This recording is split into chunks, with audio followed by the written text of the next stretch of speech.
Chicken കറി വയ്ക്കാം. വറുത്ത് സാധാ ഒരു കറി. 1 കിലോ ചിക്കൻ കഴുകി ഉപ്പും മുളക് പൊടി മഞ്ഞൾപ്പൊടി മസാലയും വേപ്പിലയും ഇട്ട് തിരുമ്മി വെച്ചത്. സവാള അരിഞ്ഞ് വെച്ച് പച്ചമുളക് ഉടന്നു, പിന്നെ ഇഞ്ചി വെളുത്തുള്ളി അരച്ചത് പേസ്റ്റ്. ചിക്കൻ വറുത്തെടുക്കാം. എണ്ണ ഒഴിക്കാം.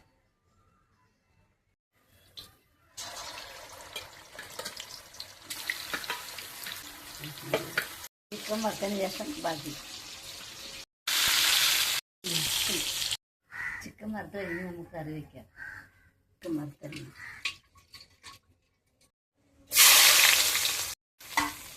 ഉപ്പൊന്ന് വാടാൻ വേണ്ടി ഉപ്പിടാം. ഇഞ്ചി വെളുത്തു, ഇനി മുളക് പൊടി മല്ലിപ്പൊടി ഇടാം.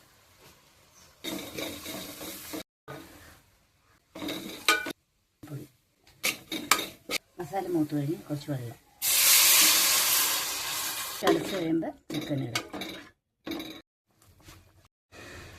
നമുക്ക് മൂടി വെച്ച് വേവിക്കാം. നമ്മുടെ ചിക്കൻ കറി റെഡി ആയിട്ടുണ്ട്.